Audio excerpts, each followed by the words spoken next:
I wanted to start off by talking about copyright, but Lindy's jumped ahead of us a bit there and covered it. The main thing that we want you to remember about music when you're listening to Dean and I speak is about the two separate copyrights, which Lindy's been reinforcing this morning.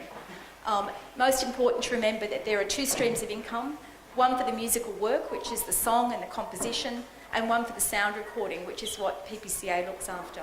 The important thing that you get from copyright, I suppose, is exclusive rights to manage what happens with those particular items of copyright.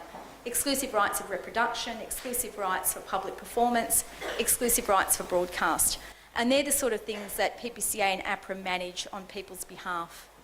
So PPCA and APRA are both collecting societies. That means they're not-for-profits. They build blanket licences to allow people to use those copyright materials in a more efficient way. They become a one-stop shop to issue licences for their use. For things like public performance is a great example. Both APRA and PPCA issue thousands and thousands of licences to people who are using sound recordings and musical works in a commercial environment. For example, if you walk down Campbell Parade and you hear music in cafes, all of those locations should have a licence, not just for using the sound recording, but also for using the musical work. If you put yourself in the shoes of perhaps a hairdresser or a butcher or someone who runs a doctor's surgery, often music is the last thing on their mind. They're pretty good about knowing it works well in their business and that it works for them to switch it on and give their clients a better experience. It's less front of mind in terms of knowing that they need to recompense the creators of the music for using it in that way. And that's where collecting societies like APRA and PPCA come into play. So we provide a streamlined way for people to go to one place and get a licence to use all the music that they probably need in their business and still do it legally by paying a licence fee for it. So that's what we do. Not only does it provide, obviously, efficiencies for people who need to use the licence and acquire them, but it provides efficiencies of scale in terms of managing the process of issuing licences, collecting the money, and then distributing it back to you guys, who I presume will be the creators. So there are some cost efficiencies and benefits in doing it through a central organisation.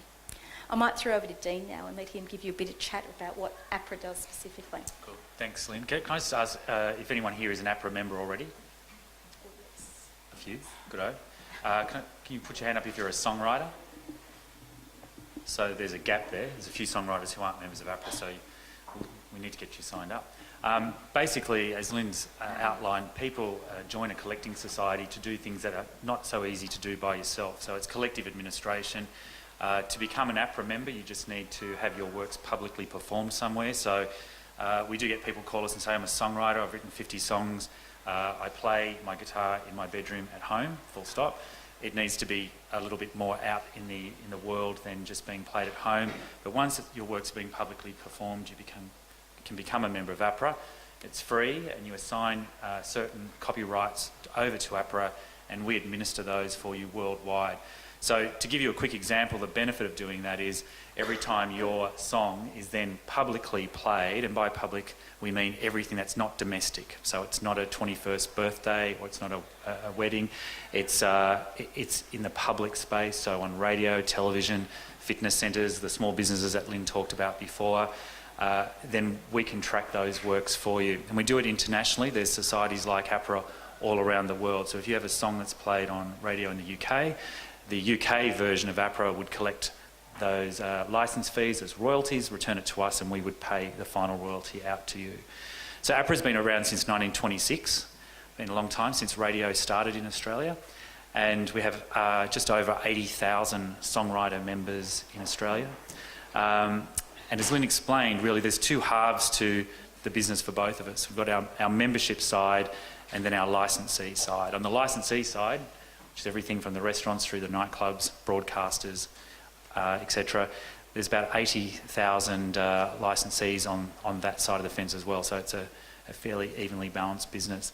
I might let you explain the same in relation to PPCA. Sure. Okay, so getting back to the two rights that Lindy's hammering in today, thank you Lindy. PPCA looking after the sound recording right. So how we do that and create those blanket licences is that we have a standard agreement that people sign to allow us to include their repertoire in our blanket licence. We talked about, as the copyright owner, having exclusive rights, and the exclusive right to public perform and broadcast the recordings are some of those. So PPCA takes a licence from each person who owns copyright, and they bring to us generally all of the repertoire that they control.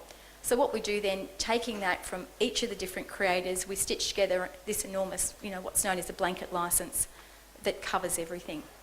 Now, in order for us to be able to represent your material and include it in our blanket licence and collect revenue for you, you do need to authorise us to have your repertoire in the product that we're selling. So the first thing you need to ask yourself if you're looking to be getting revenue for sound recordings from PPCA is, do you own the copyright? So are you in effect your own label, or are you someone who is signed to another entity that acts as a label and would own the copyright? That's the first threshold question you have to think about. And it's a very important question as you are creating recordings, whether you're all doing it together as friends or band members or however you go about it, or whether you're actually signed to another entity that invests in your recording. You should always be very conscious, and I'm sure people who are speaking later today will deal with that issue about who owns the recording. If you own the recording, you need to come and talk to us and sign an agreement to allow us to exercise those rights on your behalf. When we do that, we don't take the rights from you exclusively. We take a non-exclusive licence from you, which means that if there are circumstances where you continue to want to grant those rights yourself for certain circumstances, you're still able to do so. So you could be issuing licences in parallel with PPCA. People often ask me, when might that happen? And I suppose some of the best examples we've got, one practical one that we know happened is when a local council was doing a community festival and wanted to feature local artists. They spoke directly to the artists who lived in their area and made arrangements with them for what went on at the festival. And that's a sort of example where you might do it directly rather than having PPCA do the licence. So the second way that you can get revenue from PPCA is if you are a featured artist on a recording. And PPCA has a scheme called the Direct Artist Distribution Scheme. And through that scheme, even though you may not be a copyright owner in the recording, you may just have performed on the recording, you can register with us to get a share of the revenue. And 50% of the revenue on all Australian recordings is allocated to be shared between those featured artists. However, it's only available to you if you register. So it's very important that if you feature on recordings, you make sure that you sign up with PPCA so that you're in the running, so that if that track or recording earns any income, you are likely to get some income and a payment from PPCA in each December. Obviously, if you're a featured artist and you want to sign up under the scheme, the first thing we will do is check with you to make sure that whoever owns the recording, the label or the entity that controls it, has also signed up with PPCA, because obviously we can't be licensing your recording in the first place unless we've been authorised by the copyright owner. When we talk about distribution, PPCA, like APRA, as a not-for-profit, pays out everything at the end of the year. So we have our income. We work on a financial year that ends each June. We have a financial year that finishes, then we do the audit, and then in December we are paying out the entire surplus that we generated for that financial year. The surplus is allocated across recordings based on information we can gather on how it's been used. For example, we get information from radio on what they have broadcast during that 12-month period and the number of times each thing has been broadcast. So that's a simple calculation, large and voluminous, but simple in the approach, that you know how much money you've got and you know how many times each recording was played, and it's a simple calculation on that basis. We get information from other sources. For example, if you've flown in an airline, Qantas is a great one. They give us details of all the music that they put onto the programming that you can hear while you're in the air. So we know how much money we get from Qantas, we know what they've had available on the planes, and we can use that information to spread the money across the recordings. There are some areas where we have to use proxy information. We talked briefly earlier about the butcher and the hairdresser. They buy an annual licence from PPCA and from people like APRA, and the licences are, I think, reasonably modest in those circumstances. So for people paying a couple of $100s a year, you really can't expect them to write down every song they play every day. So for distributions like that, we use proxies such as radio and other data that we're able to gather. But really the principle I think that all collecting societies use is you want to use the best information you can get, you want to make the distribution as accurate as you can make it, but you always have to be conscious of the costs involved and making sure that you're not spending any more on a pool to distribute it than you got in the first place. Because the ultimate aim is to return as much as possible to the creators for the recordings that you're managing for them. Okay, anything on APRA's distribution? A lot of what Lynne's just mentioned is similar for APRA in terms of the underlying principle is the same, that the most important thing to us is to have the most accurate data from wherever the money came from. So if the licence pool relates to nightclubs, we want the most accurate data we can get from nightclubs in terms of distributing money in that pool. So it's similar sort of philosophy. One of the major differences between APRA and PPCA is that we license the public performance, so the live public performance of music as well, which might be of interest to people here, that if you're performing live in a venue and you're an APRA member, we ask you to provide what we call a live performance return each year, where you basically let us know about every venue you've played at and the set list of works you played at each of those venues, and then we pay you a royalty per work, and it works out at the moment it's about $1.79 every time you played one of your own songs, and we ask you to tell us if you're playing covers as well, and we pay the original writers in that case. Interesting, it sounds like a pretty archaic sort of way of getting information. It's like doing a tax return. You have to sit down at the end of each year and write down every venue you played at and every song. So in October we're launching an app which we're pretty excited about, and we're looking at a more streamlined way of people being able to submit their performances. So technology takes a little while to get it working on all levels, but that's for us. It is all about collecting information in a technological way, and where it doesn't cost the licensee a lot of money. Conscious there's sort of probably questions.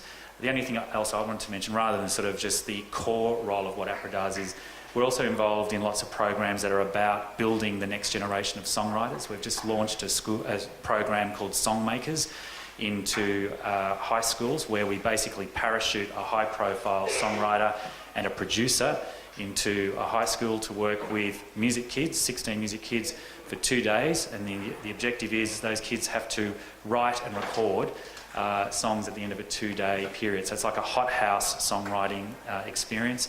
We've had people like Lior and Ray Thistlethwaite, Katie Noonan as the mentors going into schools, and we're going into 50 schools this year, and we're doing that program over the next 4 years. And the reason for that is because internationally there are only 3 countries in the world that are net exporters of music. It's the USA, UK, and interestingly enough, Sweden is the 3rd country. And people always go, Sweden, is that because of ABBA? It's not just because of ABBA.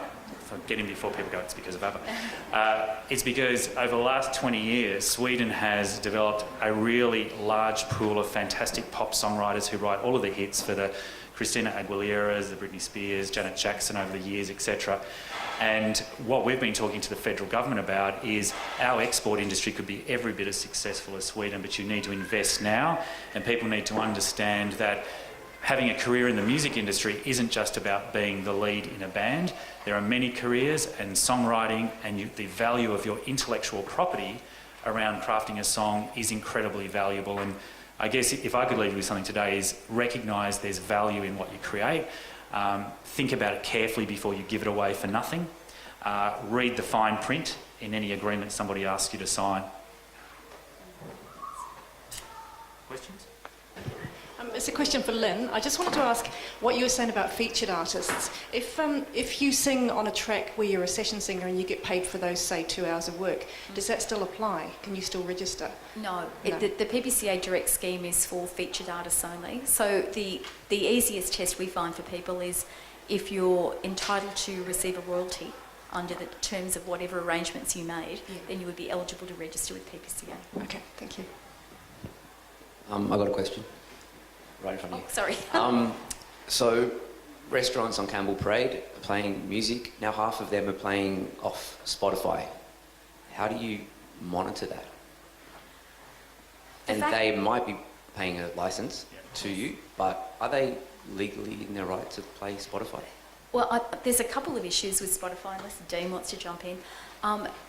When you buy a CD or an album, that's how old I am when you buy an album, you would have noticed that there's always a notice on there saying that the unauthorised public performance, broadcasting or reproduction is prohibited. And that's because those things are your exclusive rights. That always existed with physical product, and people could overcome that problem by buying the necessary licences from APRA and PPCA. So when they bought it, they didn't have the rights, but they could then take out a licence which covered that extra activity that they're going to do in a commercial context, as opposed to perhaps you buying it to use at home in your house. The same thing applies with the streaming services. If people are publicly performing music in a commercial context, they need to have a licence for the public performance. So it goes to a broader question of enforcement, and both APRA and PPCA have teams of people who are, first of all, trying to work collaboratively with businesses from an education angle to explain to them what they need to do, that they have a legal obligation, that they should have licences. We both spend a lot of time and money trying to educate business people about what they should be doing. But ultimately, if you have that hardcore group that won't cooperate, we then end up sending people in, gathering evidence and having to take action against them. We don't like to do it, but you really need to do it to the ones who won't cooperate to protect the revenue you have from everyone else. Somewhere like Campbell Parade, as soon as word goes out that someone can thumb their nose at the licence, you risk losing everything in Campbell Parade. And that's what we have to be careful about and quite targeted about our enforcement. Just to go back to your Spotify question, there's one thing that we do say to people. You have a relationship with Spotify when you sign up, and you have agreed to certain terms and conditions, and you need to be careful about what you're doing in terms of your Spotify relationship.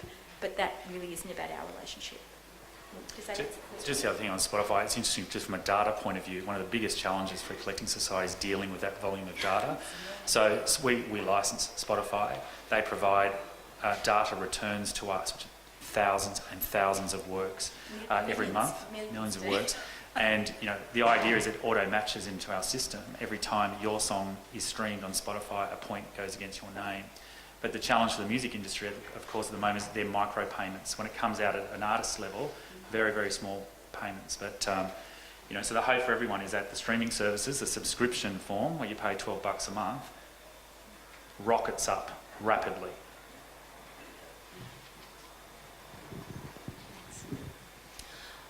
I'd just like to ask a sort of social life question.